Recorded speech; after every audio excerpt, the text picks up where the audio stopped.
हाँ जी, तो कैसे हो आप लोग? मैं आपका नीलेश भैया बहुत-बहुत स्वागत करता हूँ इस यूट्यूब चैनल पे। चलो दोस्तों, जो 16 फरवरी को आप लोग का एग्ज़ाम होने वाला है, उससे पहले हम लोग इस पेपर को सॉल्व कर देते हैं।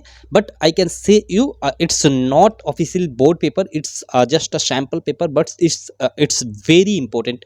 डायरेक्टली इससे आप लोग के बोर्ड एग्ज़ाम में क्वेश्चन आने वाले हैं। तो चलो एक-एक क्वेश्चन को हम लोग सॉल्व कर लेते हैं। इधर बहुत सारे देखो, जो आप लोग के शुरू में 20 मार्क के ओएमआर बेस्ड क्वेश्चन है, वो उसको हम लोग पहले सॉल्व करेंगे। उसके बाद हम लोग का जो वर्णनात्मक प्रश्न है 50 मार्क का, जिसका आपको आंसर नॉर्मल कॉपी पे लिखना होगा, उसको हम लोग सॉल्व करेंगे।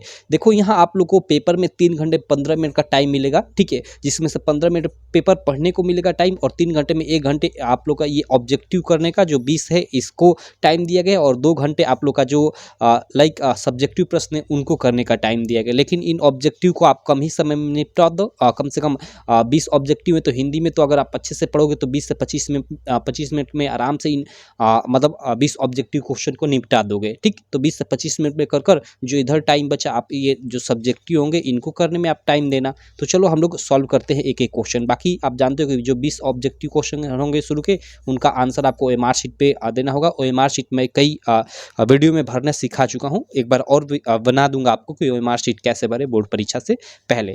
चलो इसको हम लोग सॉल्व करते हैं, पूरा का पूरा एक एक क्वेश्चन को हम लोग अच्छे से सॉल्व करते हैं। यहाँ से 1 मिनट, उससे पहले थोड़ा इसको मैं मोड़ लेता हूँ ताकि अच्छा रहे। ओके, चलो यहाँ से हम लोग सॉल्व करते हैं। सबसे पहला क्वेश्चन देख सकते हो यार यहाँ पे, कि पंचवटी नामक कृति के रचनाकार है। ओके, जो पंचवटी नामक कृति है उसके रचनाकार कौन है? विष्णु प्रभाकर, रामधारी सिंह दिनकर, मैथिली शरणगुप्त या महादेवी वर्मा। हमें ये 4 ठे ऑप्शन दिया हुआ है, इन 4 में से कोई एक सही होगा, उसको ओएमआर शीट में भरना होगा। तो देखो, जो पंचवटी नामक कृति है, इसके लेखक मैथिली शरणगुप्त जी है। ये थर्ड वाला आप लोग याद रखना। बाकी आप कमेंट बॉक्स में आंसर देना चाहते हो तो मुझसे पहले आंसर भी कमेंट बॉक्स में देते रहना, ठीक। चलो सेकंड प्रश्न हम लोग देख लेते हैं। सेकंड प्रश्न है कि भारतीय युग के निबंधकार हैं श्याम सुंदर दास, बालकृष्ण भट्ट, रामचंद्र शुक्ल या बाबू गुलाब राय। भाई बालकृष्ण जो भट्ट है ना, वो भारतीय युग के एक प्रसिद्ध निबंधकार है। ये आपका सेकंड ऑप्शन सही हो जाएगा, सेकंड का। थर्ड प्रश्न है, आप स्क्रीन पे देख सकते हो। 1 मिनट, पेन थोड़ा बदल लेता हूँ मैं। थर्ड प्रश्न क्या है कि नीड़ का निर्माण फिर किस गद्य विधा पे आधारित रचना है? ओके, नीड़ का निर्माण फिर हमें पूछ रहा है किस गद्य विधा पे आधारित रचना है। देखो, नीड़ का निर्माण फिर और क्या भूलो किए याद करो, ये जो दोनों रचना है आत्मकथा विधा पे आधारित रचनाएं हैं, और किसकी है? तो हरिवंश राय बच्चन जी की। चलो थर्ड प्रश्न भी क्लियर। चौथा प्रश्न देख लेते हैं। चौथा प्रश्न है हम लोग का स्क्रीन पे, कि निम्नलिखित कथनों में से कोई एक कथन सही है, उसे पहचान कर लिखिए। ओके, हमें दिया है कि श्रीनिवास दास ख्याति प्राप्त नाटककार थे। नहीं, ऐसा नहीं है। उसके बाद उपन्यासकार थे, बल्कि एक। चिंतामणि के लेखक हरिकृष्ण प्रेमी, गलत भाई, आचार्य रामचंद्र शुक्ल है।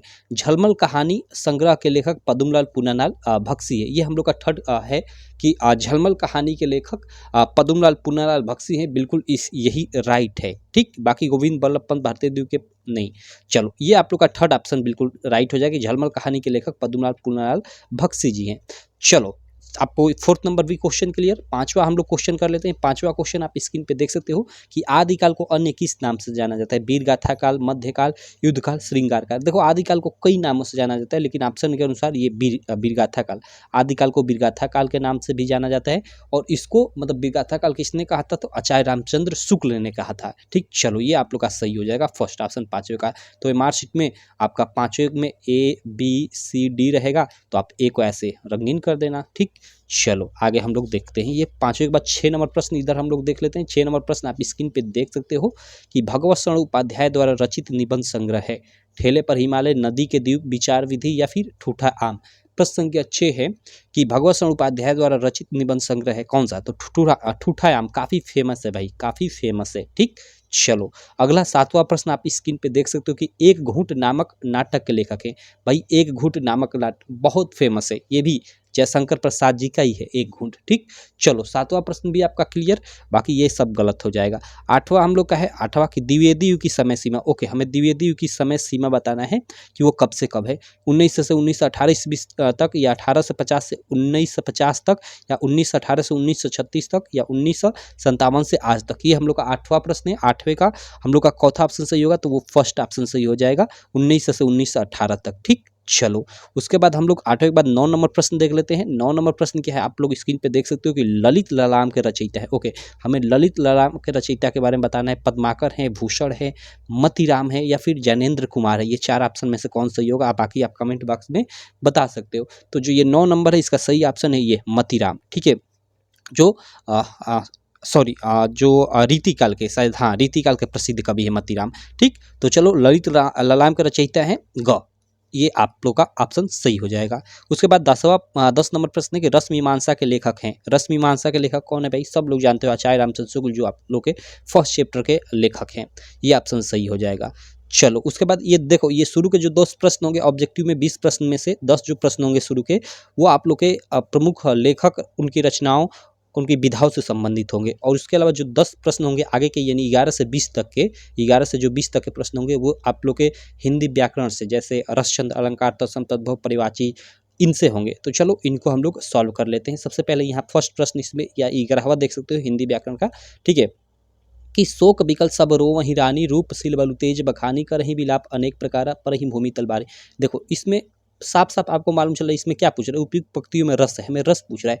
और यहाँ साफ साफ आपको मालूम चल रहा है पढ़ने से, यहाँ ये रो रही हैं, तो रो रही हैं इसका मतलब इसमें मतलब क्या हंस रस होगा, नहीं, विभत्स रस नहीं, शांत रस नहीं, क्या होगा, करुण रस, करुणा होगी, सिंपल। तो ये ग ऑप्शन आपका सही हो जाएगा बिल्कुल।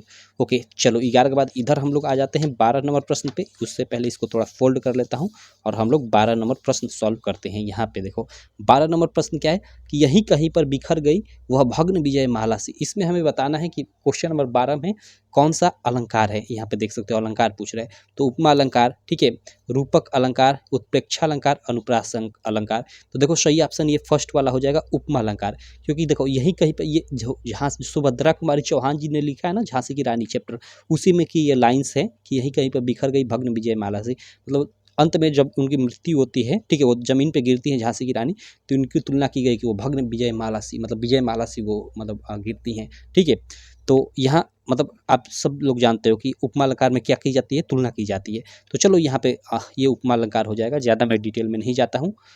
आगे हम लोग 12 के बाद 13 नंबर चलते हैं। 13 नंबर प्रश्न की कि रोला छंद के प्रत्येक पंक्ति में मात्राओं की संख्या होती है। ओके, रोला छंद के प्रत्येक पंक्ति में मात्राओं की, देखो ऐसे एक पूरी लाइन होती है, बीच में कामा होता है, यानी जिसको आप यति बोलते हो। ठीक है, तो यहाँ और यहाँ इन 2 चरण हो गए, ठीक है, और ये पूरी पंक्ति हो गई। तो एक पंक्ति में 2 चरण और इसमें 11, 13 कुल मिलाकर कितनी मात्राएं, तो 24 मात्राएं होती है। ठीक है, ये आपका बिल्कुल राइट ऑप्शन हो जाएगा। चलो 13 के बाद 14 नंबर प्रश्न पे चलते हैं हम लोग कि परिवार शब्द में उपसर्ग है। ओके, परिवार शब्द में कौन सा उपसर्ग होगा, तो वार, प। देखो उपसर्ग क्या होता है, जो किसी शब्द के पहले लगा होता है। तो देखो यहाँ पे प यहाँ आगे लगा है, आगे प लगा है, तो यहाँ पे क्या हो जाएगा उपसर्ग क्वेश्चन नंबर 14 में, प। लेकिन ये गलत हो जाएगा, क्योंकि देखो ये प यहाँ हटाओगे तो रिवार बचेगा, और रिवार के बाद यहाँ जो शब्द बचता है ना, मतलब उपसर्ग निकालने के बाद उसका एक अर्थ भी रहना चाहिए। तो यहाँ प नहीं बल्कि परी होगा। ठीक है, परी उपसर्ग हुआ, परी प्लस वार, ये वार एक शब्द अलग हो गया और परी ये उपसर्ग हुआ, तो यह परी होगा, ये ऐसा नहीं कि प होगा, ये गलत हो जाएगा, ये होगा। ठीक, चलो 14 के बाद हम लोग 15 नंबर प्रश्न देख लेते हैं। देखो यार थोड़ी मेरी तबीयत खराब है, तो बीच में अगर कहीं खांसी उसी आ जाए या कुछ भी हो जाए तो माफ़ करना।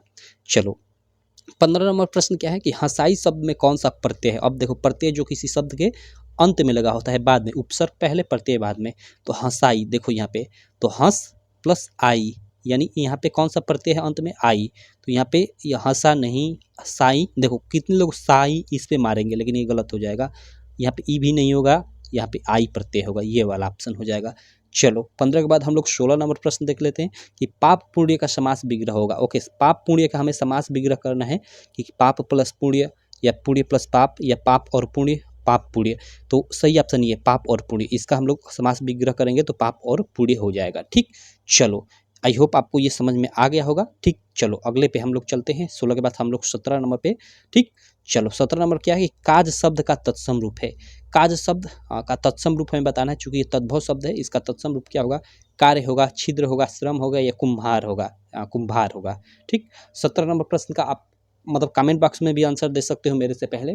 देखो इसका फर्स्ट ही ऑप्शन सही हो जाएगा, काज का जो तत्सम रूप होता है वो यानी शुद्ध शब्द एक तरह से वो कार्य होता है, सिंपल। ठीक, चलो ये 17 के बाद हम लोग 18 नंबर प्रश्न देख लेते हैं।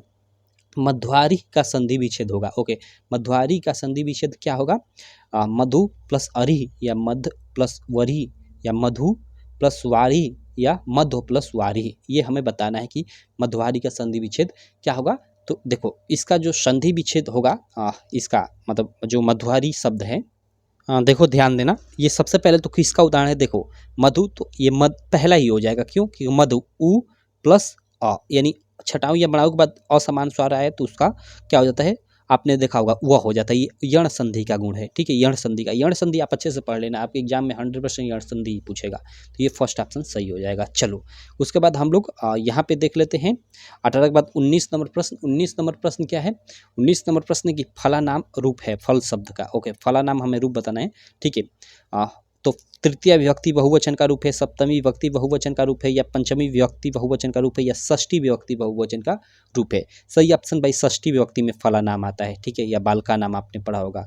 ठीक, ये आपका राइट ऑप्शन हो जाएगा। उसके बाद 20 है कि अहसम रूप है हंस धातु का। ओके, अहसम में रूप बताने में देखो जहाँ ये अ आ गया, आगे अहसम आ गया ऐसे, या अपठत अपठताम ऐसे आगे अ आ गया, तो वो समझ ना कि वो लड लकार में चला जाएगा। तो लोट लकार, तो ऐसे ही ये लोट लकार या विधि लिंग, ये दो गलत हो जाएंगे, इन्हीं दोनों में से कोई एक होगा। तो अब यहाँ देखो लट लकार उत्तम पुरुष, लड लकार उत्तम पुरुष, लड लकार उत्तम पुरुष, अब द्विवचन का होगा कि एक वचन का? तो देखो अहसाम अहसम, ये मतलब अहसम है, अहसम अहसाम अहसम, अपठम अपठनाम अपठन होता है। तो ये एक तरह से ये आप लोग का मतलब एक वचन का ही रूप होता है। तो ये वाला आपका बिल्कुल राइट। देखो आपके एग्जाम में ना एक हंस धातु का आ सकता है, पठ धातु का आ सकता है, और लिख धातु, तीनों में से किसी का। तो आप मतलब एक याद कर लो पठ धातु का, तो आप इसके आधार पे किसी का भी बना सकते हो। ठीक, चलो ये भी इसका ये वाला ऑप्शन बिल्कुल राइट हो जाएगा। उसके बाद चलो हम लोग खंड ब के जो हम लोग के ऑब्जेक्टिव टाइप के ऑब्जेक्टिव टाइप के बाद जो सब्जेक्टिव टाइप के प्रश्न हैं संदर्भ व्याख्या से संबंधित, उनको हम लोग सॉल्व कर लेते हैं। देखो जो वर्णनात्मक प्रश्न है इसको नाम दिया गया है। फर्स्ट प्रश्न रहेगा आप लोग का, यहाँ पे दो गद्यांश दिया रहेगा, एक यहाँ पे गद्यांश दिया है, इधर मैं आपको दिखा देता हूँ, और अथवा कर एक यहाँ पे गद्यांश दिया है। तो दोनों में से कोई एक करना है आपको। ठीक, यहाँ 2+2+2 यानी 6 नंबर आपको मिलेगा। इस गद्यांश दिया उससे रिलेटेड 3 थे प्रश्न पूछा है। तो देखो यहाँ पे क्या है, जैसे कुसंग का जो सबसे भयानक होता है, यह केवल नीति और सद्बुद्धि का ही नाश नहीं करता बल्कि बुद्धि का भी क्षय करता है। किसी युवा पुरुष की संगति, इतने ही पढ़ने से आप पहचान गए होंगे कि यह आप लोग का जो मित्रता वाला चैप्टर है आचार्य रामचंद्र शुक्ल जी द्वारा लिखित उसी का है। ठीक, तो इसका संदर्भ आप लोग लिख दोगे, क्योंकि यहाँ पे देखो सबसे पहले यहाँ पे मैं फोल्ड कर लेता हूँ। यहाँ पे देखो आपको क्वेश्चन में आपको सबसे पहले संदर्भ भी पूछेगा कि गद्यांश का संदर्भ लिखिए। तो संदर्भ में कैसे आप पहचान गए कि ये मतलब आप लोग का मित्रता चैप्टर से है, जिसके लेखक आचार्य रामचंद्र शुक्ल है। तो सिंपल इसका लिख दोगे कि प्रस्तुत गद्यांश हमारी पाठ्य पुस्तक हिंदी के मित्रता नामक पाठ से लिया गया है, जिसके लेखक आचार्य रामचंद्र शुक्ल है। अब हमें रेखांकित अंश की व्याख्या करना है। तो देखो इसमें तो ये नीचे पूरा रेखांकित अंश किया, उधर भी किया था, इधर भी किया था। तो पूरे की व्याख्या भाई आप करते रहना। मैं कई बार इसका करा चुका हूँ व्याख्या, तो इसको छोड़ देता हूँ। इसका आसान भी होता है, आप इसको कर लेना। ठीक, बाकी पद्य वाले पाठ का मैं करा दूंगा आपको। चलो, क्योंकि वो थोड़ा कठिन होता है। अथवा कर यहाँ भी एक आप लोग देख सकते हो, यहाँ भी गद्यांश आपका दिया हुआ है। तो ऊपर वाला करो या नीचे वाला करो, आपका मन। ठीक है, देखो इससे भी रिलेटेड यहाँ पे नीचे 3 ठे प्रश्न पूछा हुआ है। ठीक, यहाँ पे देखो, जिंदगी को मौत के पंजों से मुक्त कर उसे अमर बनाने के लिए आदमी ने पहाड़ काटा है। यहीं से आपका मालूम चल रहा है पहाड़ की बात आ रही है। ये आप लोग का जो अजंता वाला चैप्टर है ना, भगवत शरण उपाध्याय जी द्वारा लिखित, तो उसी का ये गद्यांश है। तो इसको आप पूरा पढ़ लेना, और ये जो नीचे 3 प्रश्न है इनका आप आंसर दे देना भाई। इसको तैयार कर लेना आप लोग, इसको मैं छोड़ता हूँ। ठीक है, इसका संदर्भ आप लोग लिख सकते हो भाई। पता चल गया कि प्रस्तुत गद्यांश हमारी पाठ्य पुस्तक हिंदी के अजंता नामक पाठ से लिया गया, जिसके लेखक जिसके लेखक भगवत शरण उपाध्याय हैं। और रेखांकित अंश इसमें जो भी यहाँ से और यहाँ तक रेखांकित अंश किया गया, इसकी आप अपने हिसाब से व्याख्या कर देना। और एक नॉर्मल ये प्रश्न पूछा गया है, तो इसको पढ़ोगे तो इसका आप उत्तर दे दोगे, तो आपको 6 मार्क मिल जाएगा तीनों प्रश्नों का उत्तर देने का। तो चलो इसको मैं छोड़ देता हूँ, इन दोनों का आप लोग करते रहना अपने मन से। यहाँ पे मैं इसका करा देता हूँ।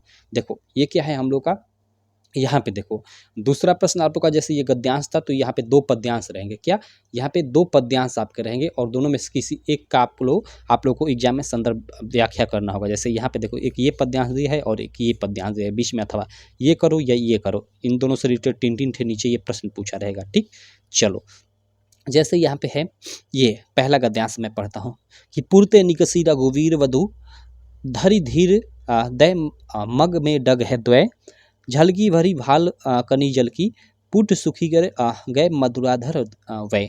देखो ये ना ये आप लोग का जो तुलसीदास जी द्वारा लिखित है, तुलसीदास जी ने लिखा है, गोस्वामी तुलसीदास ने। वनपथ पर जो आप लोग का चैप्टर है ना, वनपथ पर, उसी से ये लाइन्स ली गई हैं। जब राम लक्ष्मण और सीता वन को जाते हैं तो उसी की व्याख्या करते हुए तुलसीदास जी लिखते हैं, क्या लिखते हैं कि पुरते निकसी रघुवीर वधु धरि धीर दय मग में डगद्वय झलकी भरी भाल कनि जल की पुट सुखी गए मधुरा धरवे।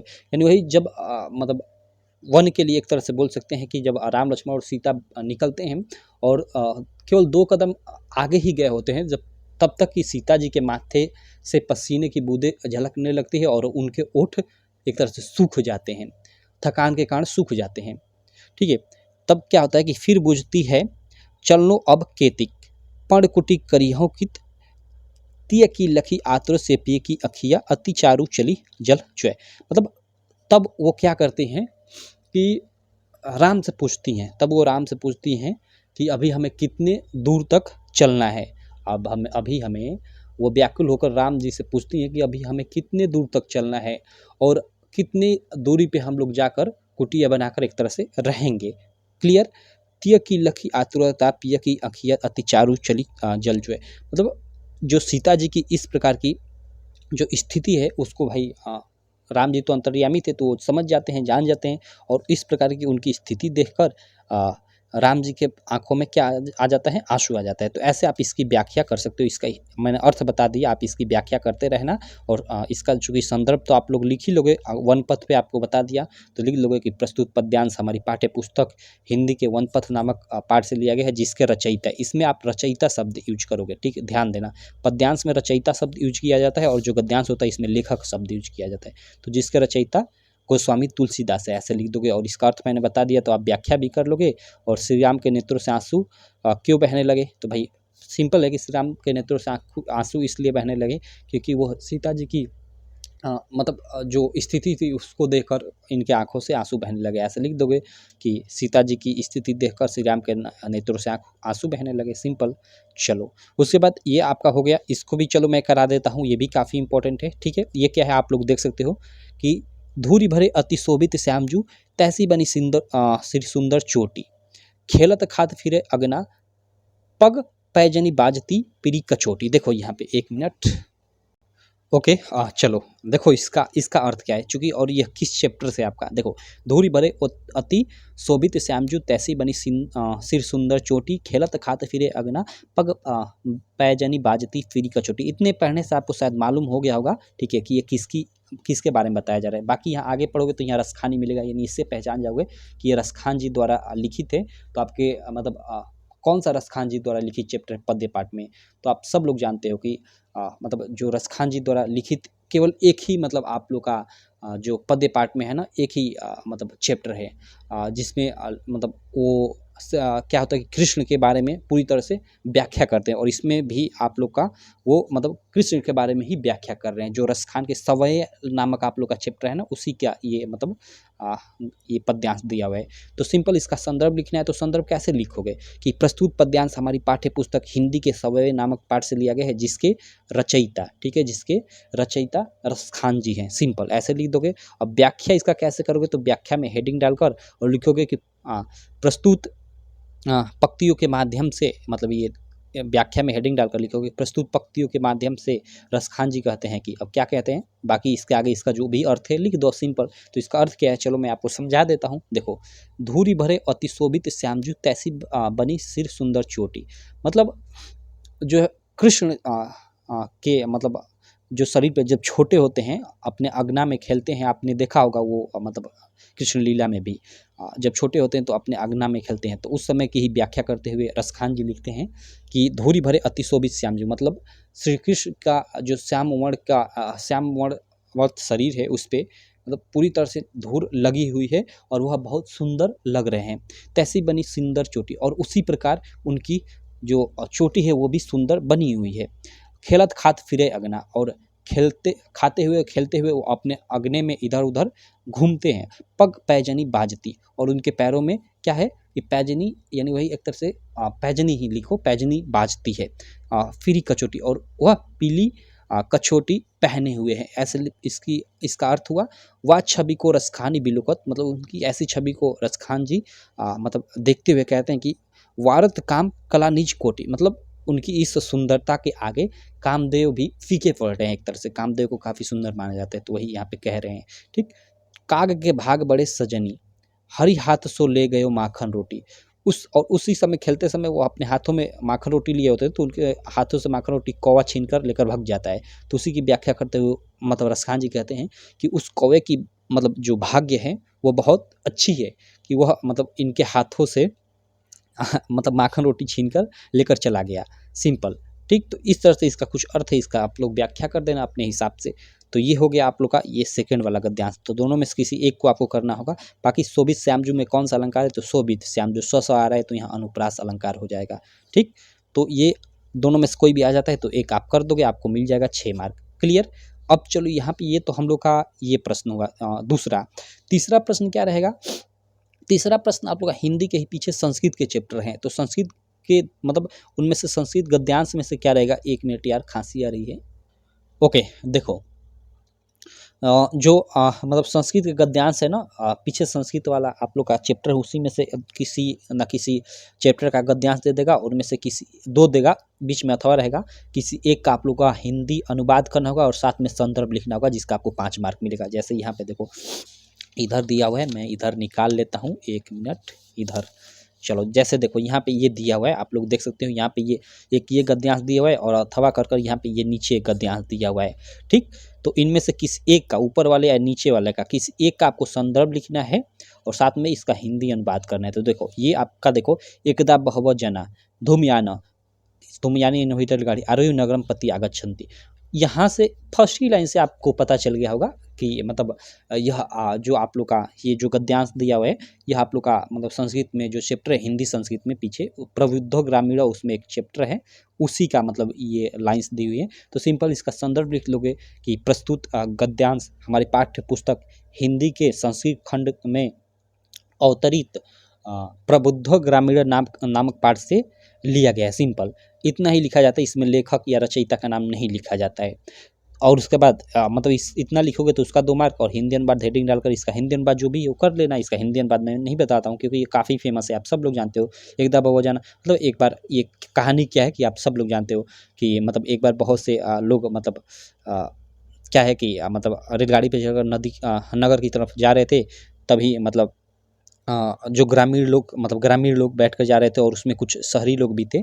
तो ग्रामीण लोग चुपचाप रहते थे, तो उनको देखकर किसी शहरी ने मतलब एक तरह से ताना मारा कि जो गांव के लोग हैं पहले की तरह ही मतलब पहले की तरह शिक्षित हैं, उनका ना विकास हुआ है और ना हो सकता है। तो मतलब आप कर लेना, इसका आप जानते होंगे इसका अर्थ। चलो इसको छोड़ देता हूँ मैं। और ये देखो, ये आपका तो वाराणसी वाले चैप्टर से साफ साफ यहीं से मालूम चल जा रहा है।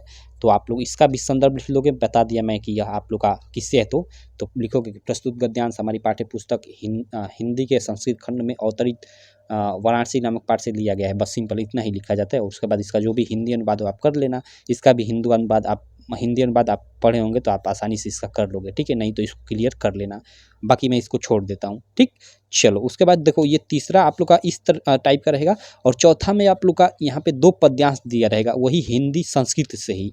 मतलब पद्यांश मीन्स श्लोक एक तरह से दिया रहेगा 2, इसको पद्यांश कहा जा रहा है। यहाँ पे देखो एक श्लोक दिया है और यहाँ पे एक दिया है। ठीक, तो इन दोनों में से किसी एक का आप लोग को क्या लिखना है, संदर्भ लिखना है और साथ में इसका हिंदी अनुवाद करना है, यानी एक तरह से अर्थ लिखना है, जिसका इसका भी 5 मार्क आपको मिल जाएगा। ठीक, ये देखो, द्रक्ष्यम एक पदम धर्म्य दानम एक पदम यश सत्यम एक पदम सत्यशील एक पदम सुखम। देखो ये जो है ना, ये वाला ये मतलब ये जो आप लोग का चौथा का ये जो गद्यांश ये जो पद्यांश है ना, ये शायद आप लोग का जो जीवन सूत्राणी वाला चैप्टर है ना, उसी का ये है। ठीक, और ये वाला जो है सर्वे भवन्ति सुखिनः सर्वे सन्तु निरामयः, ये तो भारतीय संस्कृति से है।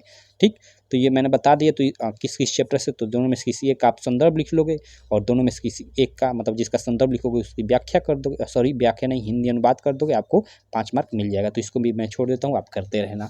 बाकी आप लोग का जो 5वां प्रश्न होगा वो आप लोग का खंडकाव्य से रिलेटेड होगा। खंडकाव्य दिया रहेगा सभी ज़िले का यहाँ पे, तो जो आपके ज़िले में आता है वो देख लीजिएगा और क्या उसमें पूछा है उसका आप लोग लिख देना, और जिसका आपको 3 मार्क मिल जाएगा। चूँकि खंडकाव्य हर ज़िले का अलग अलग होता है, तो आप देख लेना किस ज़िले से हो, तो उस ज़िले का आप खंडकाव्य पढ़ लेना, ठीक। उसके बाद देखो यहाँ बारी आ जाती है, 1 मिनट, यहाँ थोड़ा मैं इसको 1 मिनट यार, माफ़ करना, इसको फोल्ड कर लेता हूँ। चलो यहाँ पे देखो, यहाँ पे 6 नंबर प्रश्न रहेगा। 6 का क और ख भाई काफ़ी इंपॉर्टेंट है ये। 5 मार्क में आप लोग का पहले 3 मार्क में पूछा करता था जीवन परिचय, लेकिन अब 5 मार्क में नए पैटर्न के अनुसार पूछेगा। तो 6 का क और ख 2 प्रश्न रहेंगे। इसमें से क में आप लोग का लेखकों का जीवन परिचय और ख में आप लोग का कवियों का जीवन परिचय होगा। आप लोग जयशंकर प्रसाद, आचार्य रामचंद्र शुक्ल, केवल 2 का ही आप लोग क्लियर कर लेना, आपके एग्जाम में 100% फंस जाएगा, ठीक।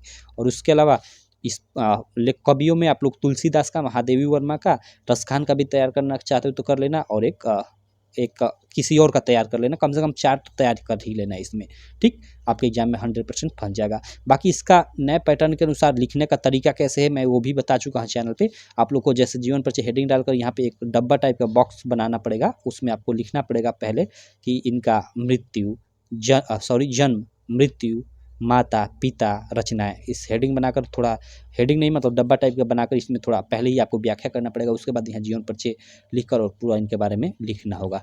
तो ऐसे लिखना होगा, नहीं तो ऐसा डब्बा ये टाइप का नहीं बनाओगे, ठीक, चार्ट टाइप का, तो आपका 1 मार्क कट जाएगा। तो मैंने बना रखा है, आप लोग चैनल पर जाकर देख सकते हो कि कैसे मतलब लिखा जाएगा जीवन परिचय। तो चलो ये टॉपिक हो गया। उसके बाद 7वां आ जाता है प्रश्न। 7वें में आपका रहेगा, देखो आप लोग का कोई भी कंठस्थ किया कोई एक श्लोक आपको लिखना होगा आपके मतलब अपनी बुक से। लेकिन देखो जो यहाँ पे हमने अभी देखा, यहाँ पे 2 ठो यहाँ पे श्लोक है, इनको नहीं लिखना रहेगा, इनको छोड़कर कोई एक, यहाँ पे कह रहे हैं कि अपनी पाठ्यपुस्तक कंठस्थ किया हो कोई एक श्लोक लिखिए जो इस प्रश्न पत्र में ना आया हो। तो ये तो दोनों इस प्रश्न पत्र में आया हो, तो ऐसा नहीं कि इन्हीं को आप उठाकर यहाँ पे एक लिख दो, नहीं, कोई अलग लिखना पड़ेगा। तो कम से कम 3 ठे आप श्लोक याद कर लो, ठीक। चलो तो ये 2 मार्क निश्चित वाला प्रश्न है, तो आप लोग याद कर लेना। और उसके बाद ये 8 नंबर प्रश्न भाई रहेगा। आप लोग को यहाँ क्या रहेगा कि संस्कृत के मतलब 4 ठे प्रश्न पूछे रहेंगे, उनमें से किसी 2 का ही यहाँ पे आंसर देना होगा। 4 में से 2 का आंसर देना रहेगा, 2 आपको छोड़ देना होगा, और यहाँ से आपको 4 मार्क मिल जाएगा। एक प्रश्न का आपको 2 मार्क मिलेगा, ठीक। जैसे चंद्रशेखर को आसित कुत्र मरणम मंगलम भवति ज्ञानम कुत्र संभवति बीरह केन पूज्यते बीरह बीरन पूज्य, सभी प्रश्न आसान है, ठीक है। बीरह बीरन पूज्यते, सभी के सभी ये प्रश्न आसान है। इसमें से कोई भी आप 2 उठा लो और 2 का आंसर लिख दो, आपको 4 मार्क मिल जाएगा। और जो 9 नंबर प्रश्न है ये तो आप लोग का निबंध से रहेगा। तो निबंध आप लोग देख लो, ये जो टॉपिक दिए हैं इनमें से किसी ये 100% आने वाले आप लोग के एग्जाम में टॉपिक है। तो देखो निबंध तो भाई आप एक किसी भी सब्जेक्ट पे देख लो कि कैसे लिखा जाता है निबंध, सिंपल, और आप आइडिया लगा लो। उसके बाद किसी भी टॉपिक पे आए तो अपने वो तो मन से ही बनाकर लिखना पड़ता है, क्योंकि निबंध को याद थोड़े करता है, ठीक। तो इस प्रकार ये पूरा ये पेपर हो गया आपका, ठीक है। तो आशा करता हूँ आपको ये वीडियो काफ़ी अच्छी लगी होगी और सारी चीज़ें जो मैंने बताया आपको समझ में अभी आ गई होंगी, ठीक है। अगर आपको वीडियो अच्छी लगी तो यार अपने सारे दोस्तों में इस वीडियो को शेयर कर देना, और साथ ही इस चैनल को भी सब्सक्राइब कर देना। बाकी आपको और किस टॉपिक पे चाहिए वीडियो आप ज़रूर बताना, क्या मैं इसी प्रकार मैथ का भी लाऊं या अलग अलग सब्जेक्ट का भी लाऊं, तो आप ज़रूर बताना, कमेंट करना। बाकी मैं मिलता हूं आपसे इसी प्रकार की किसी नेक्स्ट वीडियो में। तब तक के लिए थैंक यू।